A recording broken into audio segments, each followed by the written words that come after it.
महाभारत की कहानी में ऐसा बहुत कुछ हुआ जिसकी कल्पना कर पाना भी मुमकिन नहीं था। इस श्रेणी में द्रौपदी के 5 भाइयों की पत्नी होना मुख्य तौर पर देखा जा सकता है।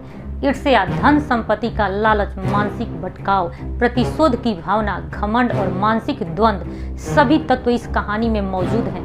महाभारत की कहानी की अलग अलग विद्वानों द्वारा अलग अलग तरह की व्याख्या करते हैं। महाभारत से संबंधित कई लोकप्रिय कथाएं भी मिलती है। इसी श्रेणी में एक है जुम्बल अध्याय, जिसमें द्रौपदी अपने राज का खुलासा करती है। तब द्रौपदी ने अपने पतियों की तरफ देखते हुए कहा, मैं आप 5 से प्यार करती हूँ, लेकिन मैं किसी 6वें पुरुष से भी प्यार करती हूँ। वो कौन था, ये जानने के लिए नीचे रेड वाले सब्सक्राइब बटन पर क्लिक करके ऐसे ही नई नई जानकारियाँ देख सकते हैं। तो चलिए बिना स्किप किए हुए कहानी को शुरू करते हैं। द्रौपदी 5 पांडवों की पत्नी थी, लेकिन वह अपने 5 पतियों को एक समान प्यार नहीं करती थी। वह सबसे ज्यादा अर्जुन से प्रेम करती थी, लेकिन दूसरी तरफ अर्जुन द्रौपदी को वह प्यार नहीं दे पाए क्योंकि वह कृष्ण की बहन सुभद्रा से प्यार करते थे सबसे ज्यादा। एक प्रचलित कथा के मुताबिक पांडवों के निर्वासन के 12वें वर्ष के दौरान द्रौपदी ने एक पेड़ पर पके हुए जामुनों के गुच्छे लटकती हुई देखी। द्रौपदी ने तुरंत ही उसे तोड़ लिया। जैसे ही द्रौपदी ने ऐसा किया, भगवान कृष्ण वहां पर पहुंच गए। भगवान श्री कृष्ण ने बताया कि इसी फल से एक साधु अपने 12 साल का उपवास तोड़ने वाले थे। द्रौपदी ने फल तोड़ लिया था, जिससे पांडव साधु के कोप का शिकार हो सकते थे। यह सुनकर पांडवों ने श्री कृष्ण से गुहार लगाई। भगवान श्री कृष्ण ने कहा कि इसके लिए पांडवों को पेड़ के नीचे जाकर केवल सच्चे वचन ही बोलने होंगे। भगवान कृष्ण ने फल को पेड़ के नीचे रख दिया और कहा कि अब हर किसी को अपने अपने सारे राज खोलने होंगे। अगर हर कोई ऐसा करेगा तो फल ऊपर पेड़ पर वापस लग जाएगा और पांडव साधु के प्रकोप से बच जाएंगे। सबसे पहले श्री कृष्ण ने युधिष्ठिर को बुलाया। युधिष्ठिर ने कहा कि दुनिया में सत्य, ईमानदारी, सहिष्णुता का प्रकाश होना चाहिए, जबकि बेईमानी और दुष्टता का सर्वनाश होना चाहिए। युधिष्ठिर ने पांडवों के साथ हुए सभी बुरे घटनाक्रमों के लिए द्रौपदी को जिम्मेदार ठहराया। युधिष्ठिर के सत्य वचन कहने के बाद फल जमीन से 2 फीट ऊपर आ गया। अब श्री कृष्ण ने भीम से बोलने के लिए कहा। साथ ही श्री कृष्ण ने भीम को चेतावनी दी कि अगर तुमने झूठ बोला तो फल जलकर राख हो जाएगा। भीम ने सबके सामने स्वीकार किया कि खाना, लड़ाई, नींद और सेक्स के प्रति उसकी आस्ति कभी कम नहीं होगी। भीम ने कहा कि वह धृतराष्ट्र के सभी पुत्रों को मार देंगे। युधिष्ठिर के प्रति उसके मन में बहुत श्रद्धा है, लेकिन जो भी उसके गंदे का अपमान करेगा वह उसे मृत्यु के घाट उतार देगा। इसके बाद फल 2 फीट और ऊपर चला गया।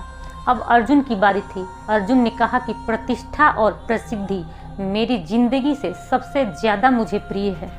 जब तक मैं युद्ध में कर्ण को मार नहीं दूंगा, तब तक मेरे जीवन का उद्देश्य पूरा नहीं होगा।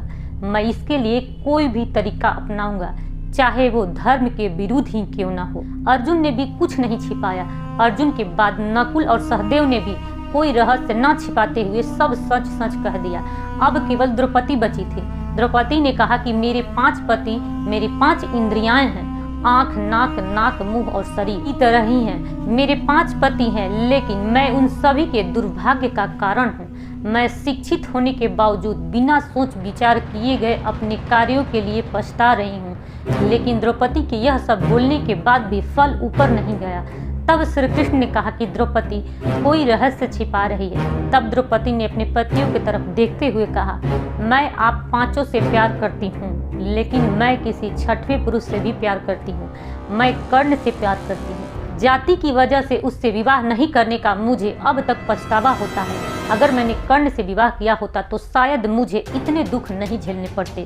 तब शायद मुझे इस तरह के कड़वे अनुभवों से होकर नहीं गुजरना पड़ता। यह सुनकर 5 पांडव हैरान रह गए, लेकिन किसी ने कुछ नहीं कहा।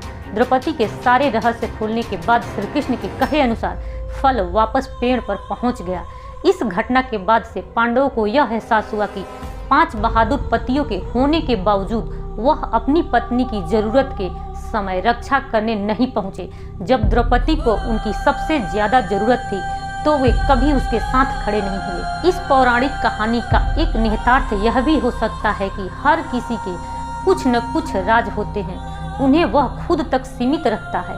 कई बार ये राज अपने को चोट पहुंचाने के डर से छिपा कर रखे जाते हैं। तो दोस्तों, यह कहानी अच्छी लगी हो तो इस वीडियो को फेसबुक, ट्विटर, व्हाट्सएप, इंस्टा पर शेयर करें अपने दोस्तों को। इस कहानी के बारे में कमेंट करके आप अपने विचार हमें व्यक्त कर सकते हैं। तो ऐसे ही जानकारी के लिए जुड़े रहें हमारे साथ, और यदि आप इस चैनल पर नए हैं तो इस चैनल को सब्सक्राइब जरूर कर लें। और आप मेरे इंस्टाग्राम और फेसबुक पर भी जुड़ सकते हैं, उसका लिंक डिस्क्रिप्शन बॉक्स में दिया गया है। तो दोस्तों मिलते हैं अगली वीडियो में, तब तक आप खुश रहिए, मुस्कुराइए। जय हिंद।